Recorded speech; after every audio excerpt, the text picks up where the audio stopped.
It's been described as a shocking case of animal cruelty. Hundreds of cattle starving to death were left to die. Some were so weak they were eaten alive by ants. All this happened on Mataranka Cattle Station. And this week, a report by the Northern Territory Ombudsman upheld complaints of animal cruelty at the training facility run by Charles Darwin University. The report found CDU should have done more to stop the animals' suffering, and the government failed to take action despite an investigation by its own inspectors. Alison Middleton has the story.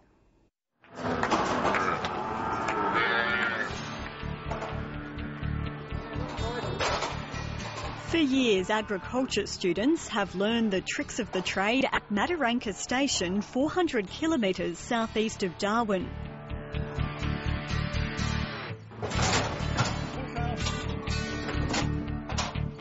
In preparation for work in the pastoral industry, students here are taught skills like branding calves and mustering cattle. It was a different scene at the station last year. Complaints began to emerge that livestock were starving and neglected. These photos were taken by the university's staff and students, as well as government inspectors. This was horrendous. The number of cattle involved, the wholesale emaciation of a huge number of cattle, the deaths of young calves. The pictures speak for themselves. Well, I've seen cattle starving to death on a daily basis, and they were just very, very thin and lying down dying and couldn't get up. They'd go down, they'd lay down of a day and they just couldn't get up of an afternoon. Among those who blew the whistle was Toby Gorringe, a lecturer at the station. The university has since moved him 100 kilometres north to its sister operation, the Katherine Rural College. Toby Gorringe says he's still haunted by what he saw. Well, they're locked in small paddocks for long periods of time with the lack of food and supplement lick. I've seen cattle dying in the droughts down home where I come from, which is the Birdsville-Windora area, but no one could do anything about that. But this was avoidable. They shouldn't have done this. Mr. Gorringe says he complained to his superiors for 6 months to no avail. Things just didn't get any better. They got worse, if anything. The cattle were still dying on a daily basis. In January this year, he went to the Ombudsman. Well, we had no other choice. All we wanted to do was save these cows' lives and calves and weaners, and we just had nowhere else to go. That was our last straw. Students complained, staff complained, there were complaints to the Minister. There were investigations by the livestock inspectors and Department of Resources, and it was happening. But nobody's ever found out why it was allowed to happen.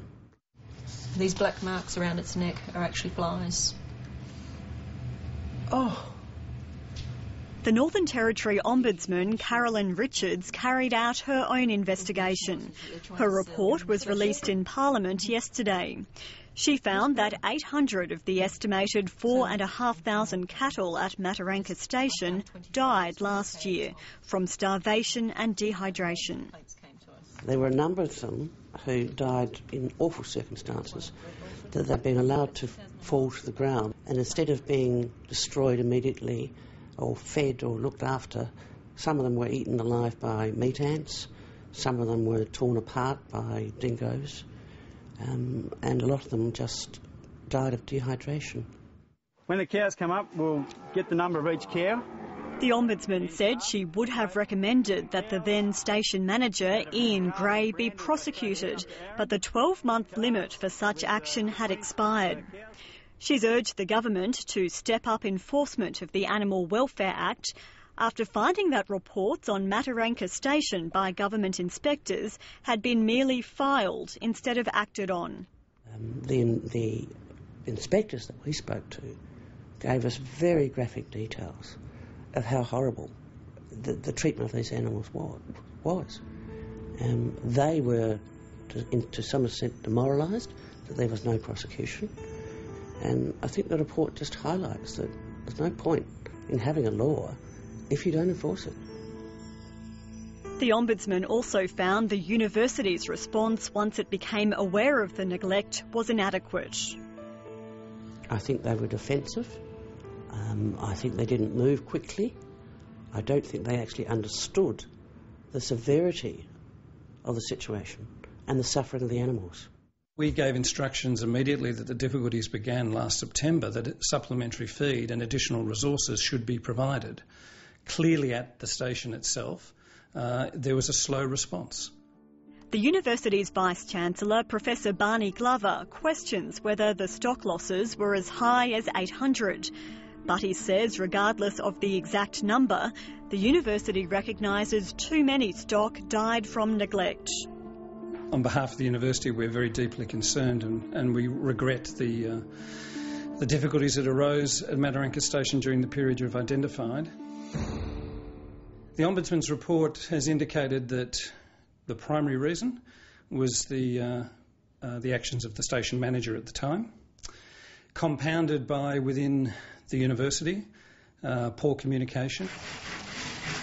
The university says the public can be reassured that the operation of Mataranka Station has dramatically improved. We're certainly satisfied with the progress our current station manager has made in lifting the condition of the cattle and the infrastructure at the station to what we believe is now an appropriate level. I was asked to come and take the station forward, and that's what I've come and done. Garry Riggs, the owner of nearby Lakefield Station, has been appointed as the interim manager. He's sold off 2,000 cattle and is putting in infrastructure like more watering points for stock. The infrastructure that was here could not support the number of cattle, and we just lightened them off a little bit, and we've gone and put new waters in and fences, paddocks, fixed everything up, and now those cattle could be well and truly supported here now. The university has set up an independent advisory committee to oversee operations at Mataranka. It's also working on a business plan for the station's future in line with the Ombudsman's recommendations. One option the university is considering is ending its lease at Mataranka Station and shifting most of its operations to the Katherine Rural College.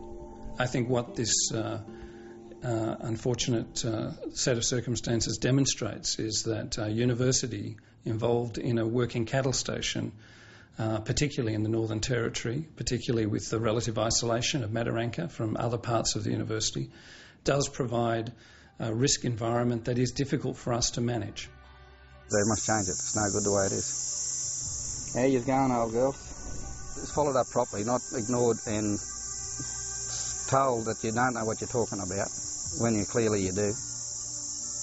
That's why I was employed in this job, because that's what I do for a living. And they didn't want to take any notice of me. And it's proven that I was right. And it's up to them to change it, I think. Alison Middleton with that report. Further to that story, Mataranka Station's former manager Ian Gray says he strongly rejects the Ombudsman's findings.